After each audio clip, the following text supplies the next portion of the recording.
Di video ini aku mau bahas mengenai salah satu layanan cloud.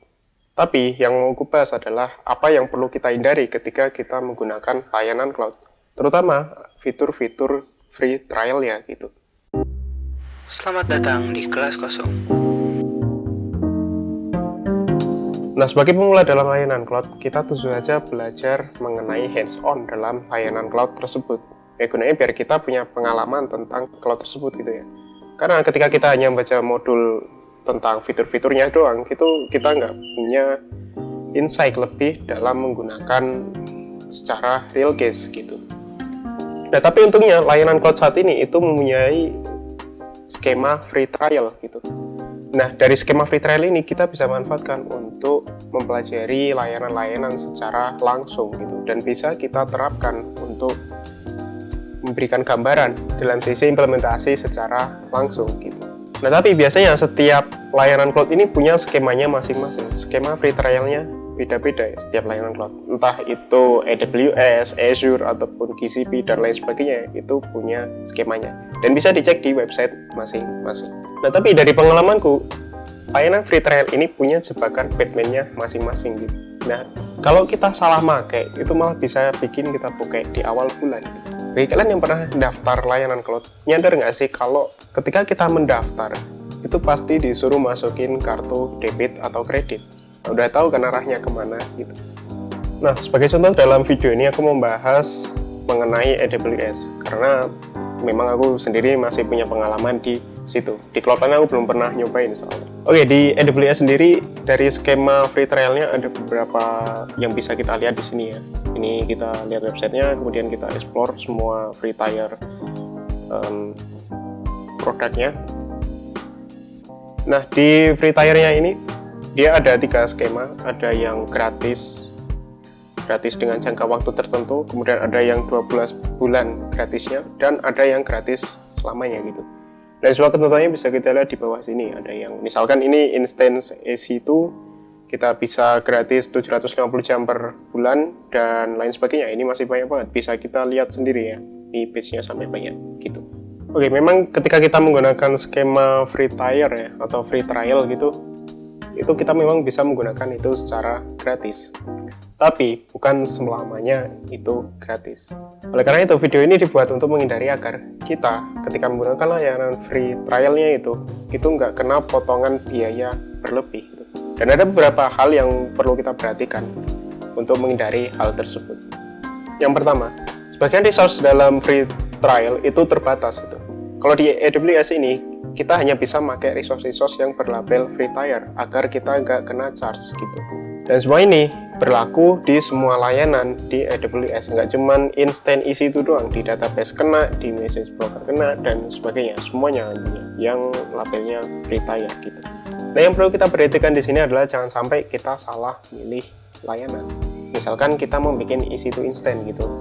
Kalau kita misalkan hanya bisa maksimal di milih OS tertentu, ya udah pilih OS yang free tier itu, jangan OS yang lainnya yang bisa kena charge. Atau mungkin waktu milih spek dari instannya, misalkan kita pengennya yang gede, yang RAM-nya 4 GB misalnya, tapi ternyata free tier yang cuma ngasih RAM 1 GB, ya udah kita pakai yang ada gitu. Kalau kita maksain ya kita kena charge di akhir bulan atau di awal bulan gitu. Yang kedua, kita harus aware terhadap resource yang kita pakai. Kita harus tahu bahwa resource yang kita pakai itu emang punya skema gratis.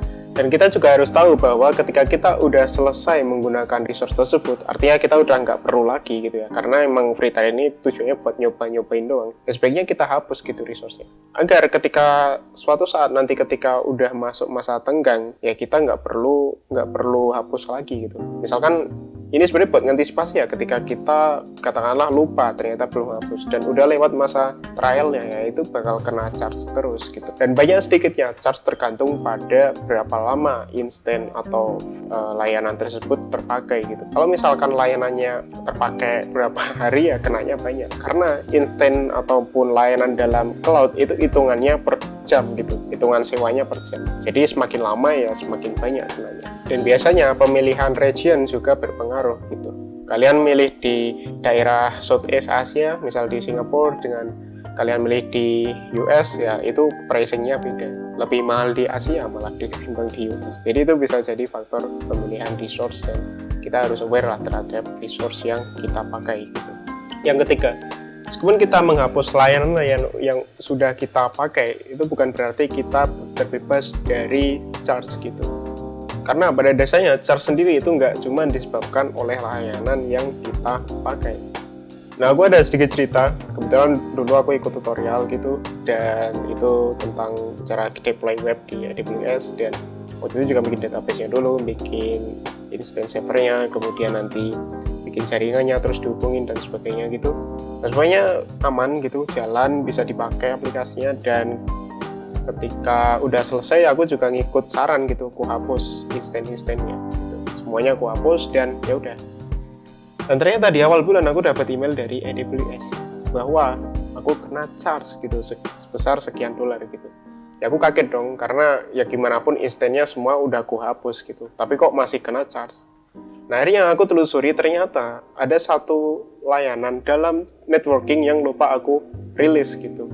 Nah, namanya adalah static IP. Nah, ternyata dalam AWS itu static IP itu berafiliasi dengan EC2 Instant. Nah, ketika EC2 Instant-nya ini aku rilis, aku hapus gitu. Nah, static IP-nya ini nggak nyantol kemana-mana. Alhasil dia karena nggak masuk skema free trial, dia bikin kena charge gitu. Dan hitungannya per jam. Jadi ketika dapat juga aku gak kaget lah. Oh, ternyata segini kenanya gitu. Dan akhirnya ya waktu itu langsung aku rilis aja static IP. Nah, itu merupakan salah satu kesalahanku dulu ya ketika awal-awal pakai cloud, dan emang dulu bener-bener nggak tahu sih tentang hal-hal kayak gituan gitu. Nah, dalam cloud sendiri kita sebenarnya bisa ngecek ya gimana resource yang kita pakai itu seberapa banyak dan berapa kena biayanya gitu. Nah, di sini aku mau mencontohkan penggunaan dalam AWS untuk ngecek biaya yang kita pakai. Dan aku yakin di setiap layanan cloud punya kesamaan fitur ya, cuman mungkin beda di namanya aja gitu. Kalau di AWS kita bisa masuk ke Cost Explorer. Nah, ini kita masuk Management Console dulu, terus masuk ke Cost Explorer.